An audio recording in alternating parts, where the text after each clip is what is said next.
मैं सुनील कुमार शर्मा, सरस्वती शिशु मंदिर inter college Keshav Puri Muzaffarnagar. आज हम आपको पाठ 3 कक्षा 6 के अंतर्गत मापन की इकाइयों के विषय में पढ़ाएंगे। आप कैसे पता लगाएंगे कि हमारे घर से विद्यालय की दूरी कितनी है।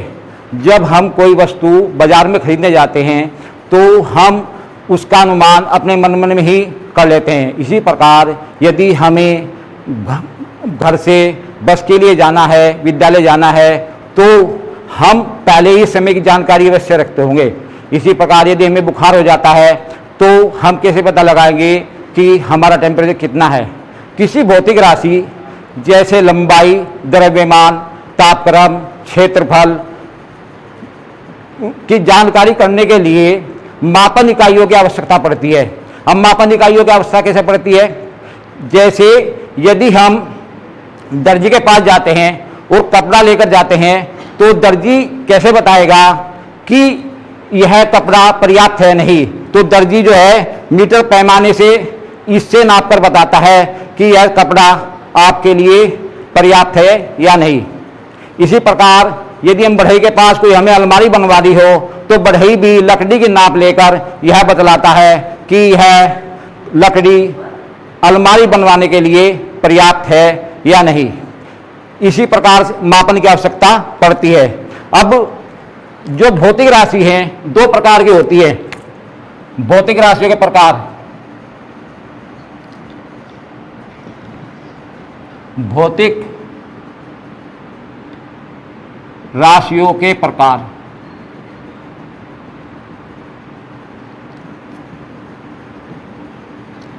भौतिक राशि 2 प्रकार की होती है। एक तो होती है मूल राशि, एक होती है व्युत्पन्न राशि। तो मूल राशि क्या होती है? पहली होती है मूल राशि। मूल राशि, मूल राशि इसको बोलते हैं फंडामेंटल, FUNDAMENTAL। क्या बोलते हैं इसको? फंडामेंटल। अब ये मूल राशि कौन कौन सी होती है? लंबाई, द्रव्यमान, समय। इनमें केवल एक मूल मात्रक होता है। देखो लंबाई का क्या मात्रक होता है? लंबाई का मात्रक क्या होता है? मीटर। क्या होता है? मीटर। ऐसे ही द्रव्यमान का मात्रक क्या होता है? द्रव्यमान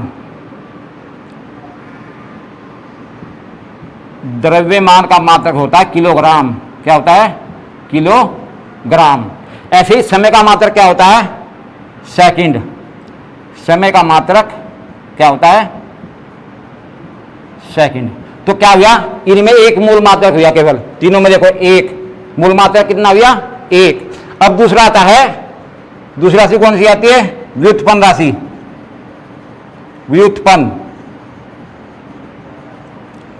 व्युत्पन्न राशि इसको क्या बोलते हैं? ड्राइव्ड। क्या बोलते हैं इसको इंग्लिश में? DERRIVED। क्या बोलते हैं इसको? ड्राइव्ड। इसमें 2 या 2 से अधिक मूल मात्रक होते हैं। कितने होते हैं? 2 या 2 से अधिक मूल मात्रक होते हैं। इसमें 2 या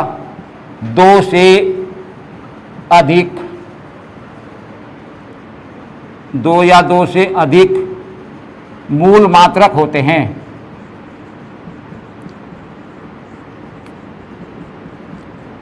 कैसे होते हैं 2 या 2 से अधिक मूल मात्रक? अब देखिए जैसे क्षेत्रफल है। क्या है? क्षेत्रफल। क्षेत्रफल का सूत्र क्या होता है? लंबाई गुणा चौड़ाई। लंबाई गुणा चौड़ाई। अब लंबाई को कैसे मापते हैं? मीटर में। चौड़ाई को कैसे मापते हैं? मीटर में। यानी लंबाई का मीटर गुना मीटर क्या हो गया? Metre square. इसको बोलते हैं वर्ग मीटर या वर्ग मीटर भी बोल सकते हैं। इसको हम क्या बोलते हैं? वर्ग मीटर। तो लंबाई का मात्रक क्या होता है? उसे मीटर होता है। चौड़ाई का भी मीटर। तो लंबाई भी चौड़ाई मीटर में मापी जाती है, चौड़ाई मीटर में। तो मीटर स्क्वायर यानी वर्ग मीटर। तो क्षेत्रफल क्या में आता है? वर्ग मीटर में। इसी प्रकार आयतन। आयतन क्या होता है? लंबाई गुना चौड़ाई गुना ऊंचाई गुना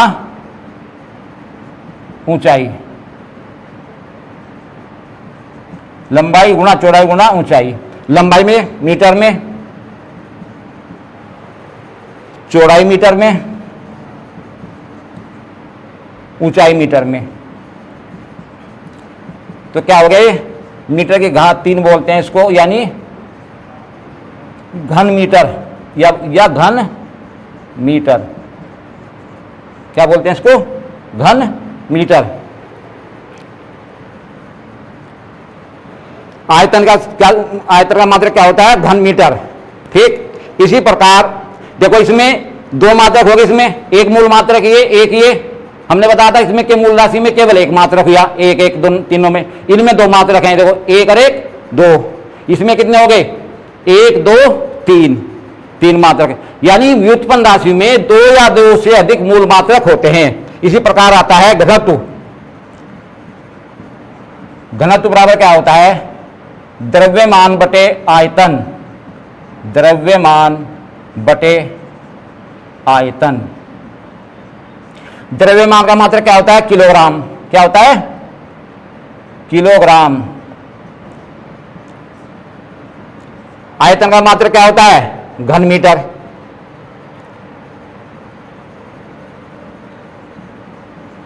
मीटर की घात 3, यानी हम इसको ऐसे लिखते, किलोग्राम कैसे लिखेंगे? किलोग्राम केजी, और मीटर घात कितना हो गया? पर मीटर क्यूब। ये भी लिख सकते हैं इसको हम, किलोग्राम मीटर पर मीटर क्यूब। ये इसका क्या हो गया? घनत्व का मात्रक। इसी प्रकार आता है वेग। वेग बराबर क्या होता है? विस्थापन बटे समय, विस्थापन बटे समय। विस्थापन मीटर में, समय सेकंड में। समय सेकंड में, विस्थापन मीटर में, समय सेकंड में। तो मीटर प्रति सेकंड, मीटर प्रति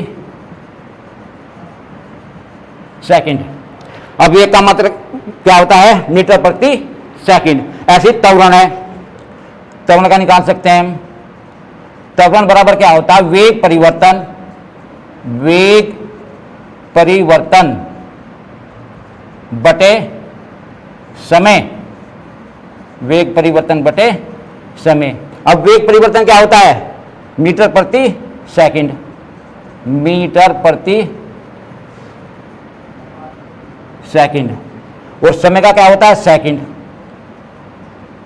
तो क्या हो गया? मीटर प्रति सेकंड स्क्वायर, मीटर प्रति सेकंड स्क्वायर। तो त्वरण का मात्रक क्या हो गया? मीटर प्रति सेकंड स्क्वायर। अब आगे हम लिखते हैं ऐसे ही,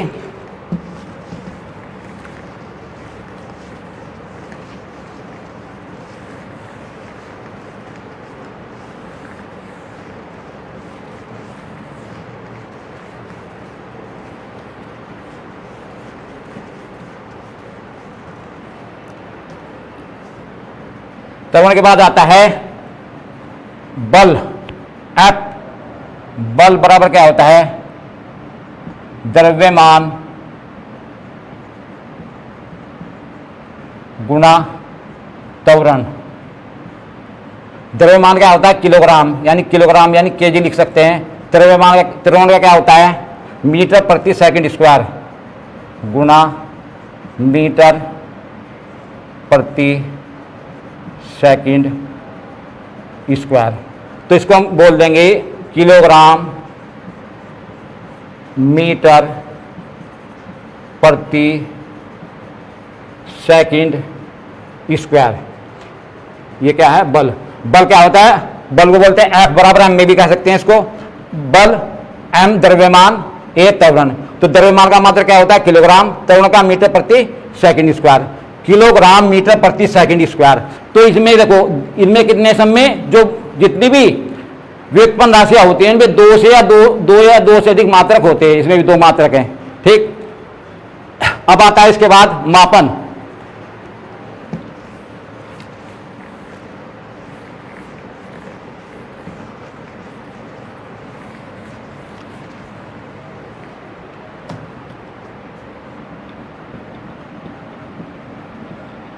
मापन में आता है पहला लंबाई का मापन।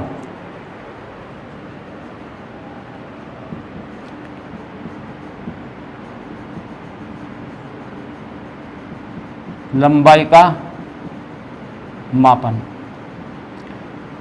मेजरमेंट ऑफ लेंथ, इसको बोलते क्या? MEASURE, measurement.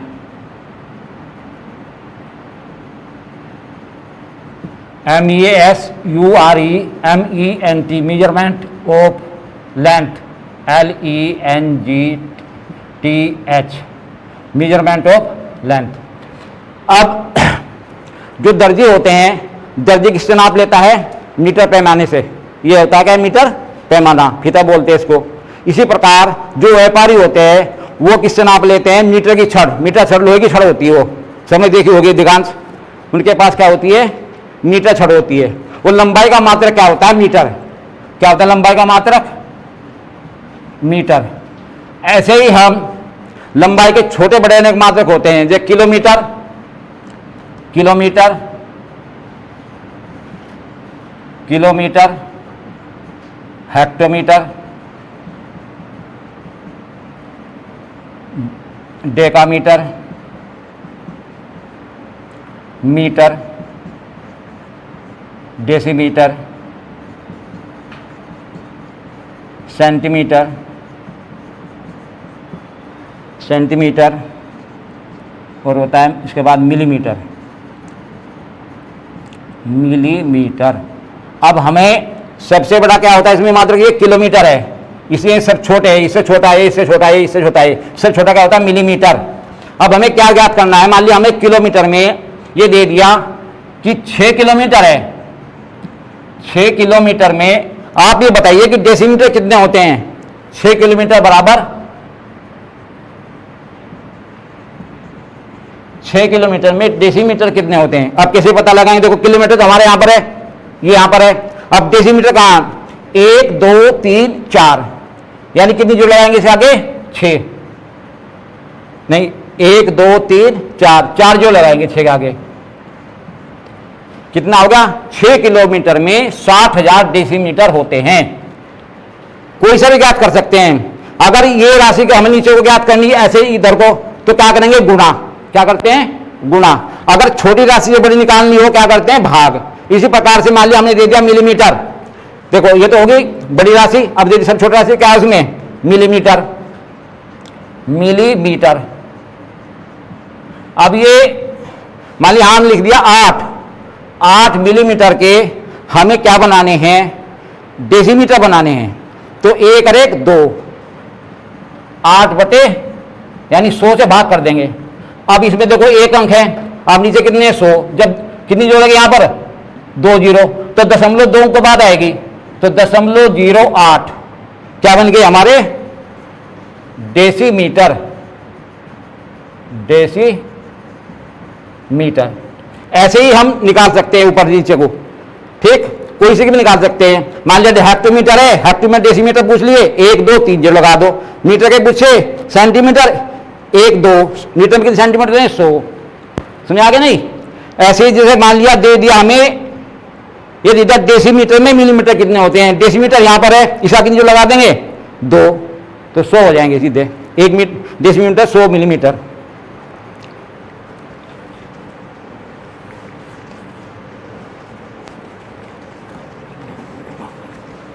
ऐसे ही हमें करना है। उसके बाद है द्रव्यमान का मापन। द्रव्यमान क्या होता है? किसी वस्तु में पदार्थ का जितना परिमाण होता है उस वस्तु का द्रव्यमान क्या कहलाता है? वो द्रव्यमान। किसी वस्तु में पदार्थ का जितना परिमाण होता है वह उस वस्तु का द्रव्यमान कहलाता है। द्रव्यमान का मात्रक क्या होता है? किलोग्राम। ऐसे इसको हम कर सकते हैं किलोग्राम, हेक्टोग्राम, डेकाग्राम, ग्राम, डेसीग्राम, सेंटीग्राम, मिलीग्राम, इससे भी हम निकाल सकते हैं। समझे नहीं? उसके बाद आता है समय का मापन। पहले दूसरा, तीसरा क्या हो गया? समय का मापन।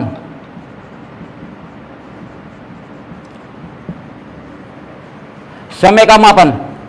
प्राचीन काल में जो समय का ज्ञात किया जाता था, बालू घड़ी होती थी, सूर्य घड़ी होती थी, उससे समय का ज्ञान प्राप्त किया जाता था। आजकल डिजिटल घड़ी है, मशीनी घड़ी है, जिससे हम सेकंड, घंटों और मिनट की सही से जानकारी प्राप्त कर सकते हैं। इसी प्रकार विराम घड़ी होती है, इसको बोलते हैं स्टॉप वॉच। उसका क्या कार्य, स्टॉप वॉच किस का प्रयोग होती है, प्रयोगशाला में, खेल के मैदान में, ओलंपिक खेलों में इसका प्रयोग होता है। उसके बाद आता है क्षेत्रफल का मापन। क्षेत्रफल का मापन, इसको हम बोलते हैं measurement of area. Measurement of area, MEASUREMENT, measurement of area.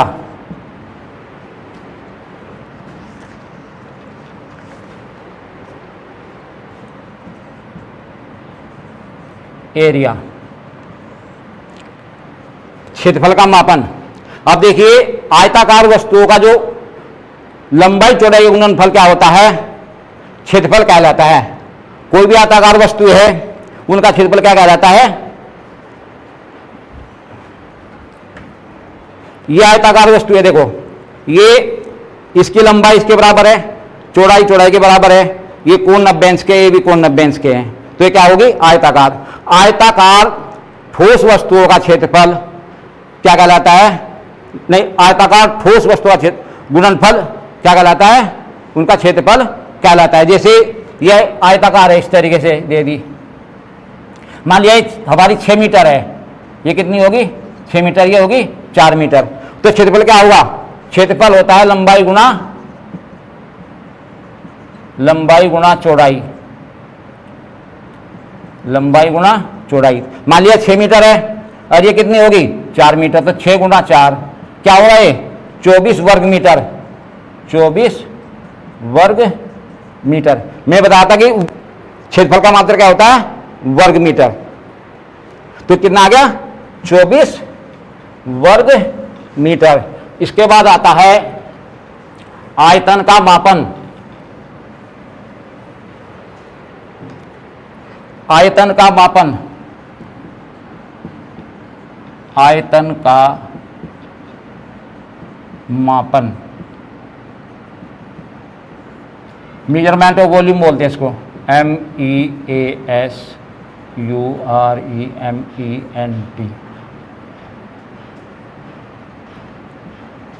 Measurement of volume, measurement of volume. आयतन, कोई वस्तु जितना स्थान घेरती है उसका आयतन कहलाता है। छोटी वस्तुएं कम स्थान घेरती हैं, बड़ी वस्तुएं बड़ा स्थान घेरती हैं। तो आयतन का सूत्र क्या होता है, आयतन बराबर ये भी बताता, लंबाई गुणा चौड़ाई गुणा ऊंचाई, लंबाई गुणा चौड़ाई गुणा ऊंचाई। यानी क्या होता है, आयतन का मात्रक घन मीटर, मीटर की घात 3 यानी या घन मीटर। आयतन का मात्रक क्या हुआ, घन मीटर। उसके बाद आता है धारिता का मापन। धारिता का मापन,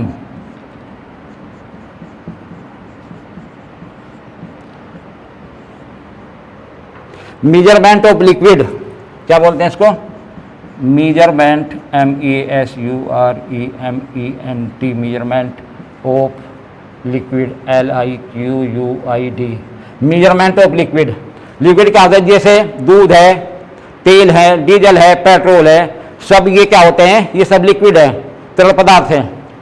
तो इनका मापन कैसे किया जाता है, मान लिया ये देखो, ये देखो, ये बर्तन है, इसमें हमने ये डाल दें इसको,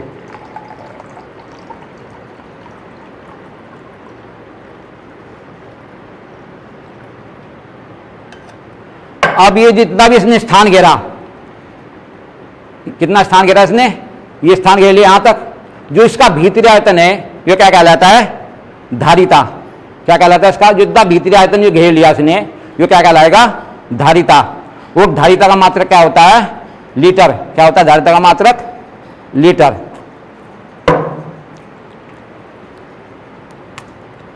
उसके बाद आता है तापक्रम का मापन।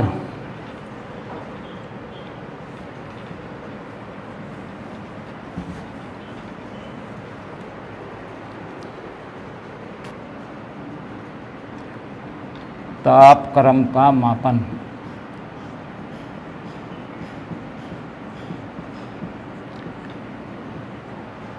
Measurement of temperature, MEASUREMENT,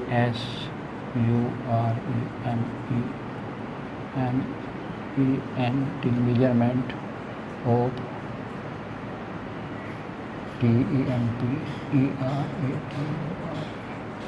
measurement of temperature, तापक्रम।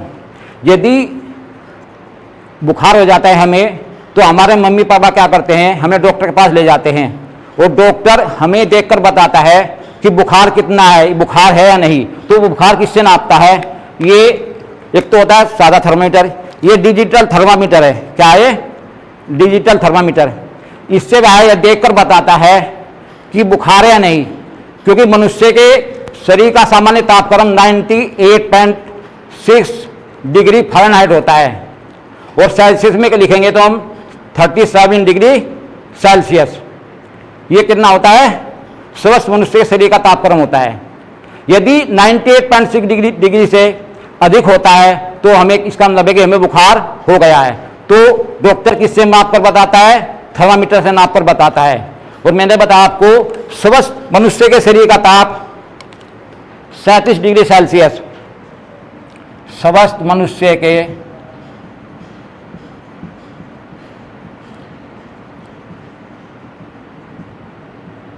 शरीर का ताप कितना होता है? 37 डिग्री सेल्सियस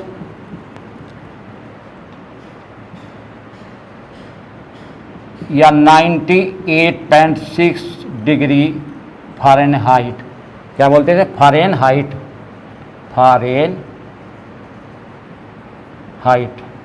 इसको सेल्सियस बोलते हैं, इसको फ़ारेनहाइट होते हैं। यदि इससे अधिक हो गया 98.6 से तो बुखार हो जाता है। ऐसे ही अब हम कैसे ये देखते हैं कि 37 डिग्री सेल्सियस है, ये 98.6 डिग्री फ़ारेनहाइट है। तो हम देखो, इसके लिए सूत्र है एक,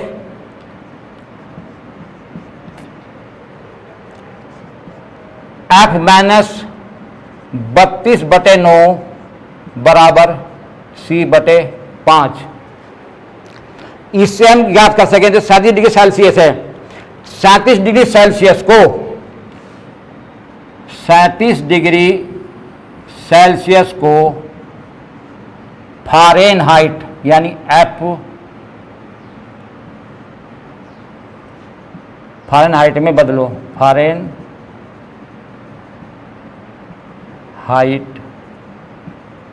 में बदलो। 37 डिग्री सेल्सियस को फ़ारेनहाइट में बदलो।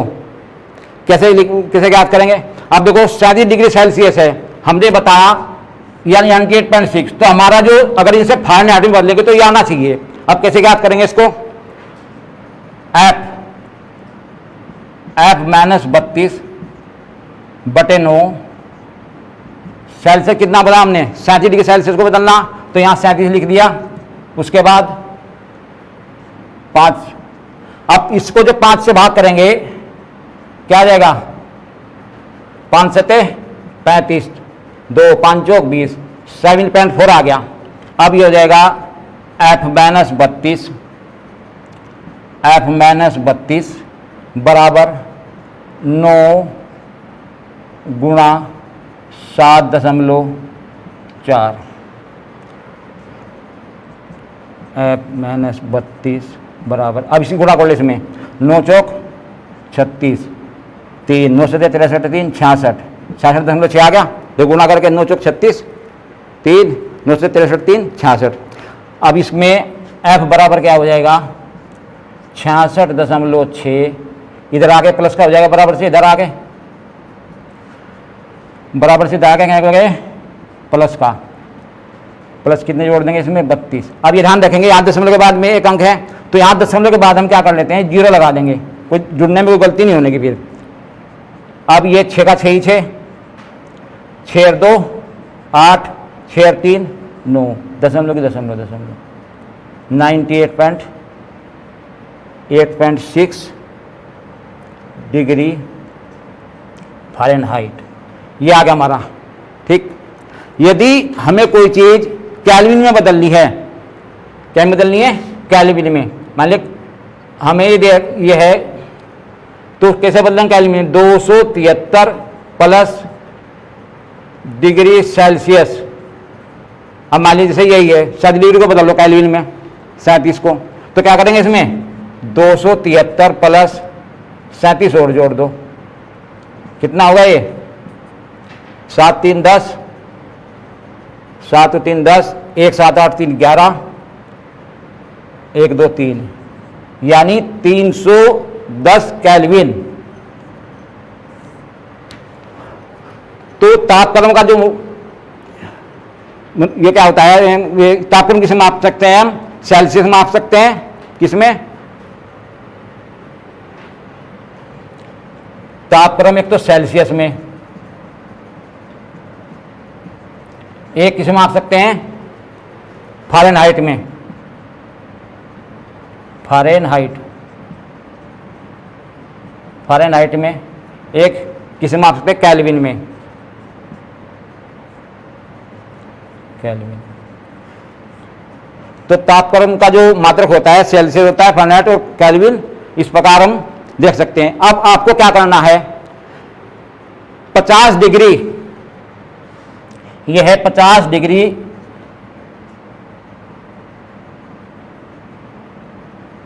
सेल्सियस को फ़ारेनहाइट में बदलना है। फ़ारेनहाइट में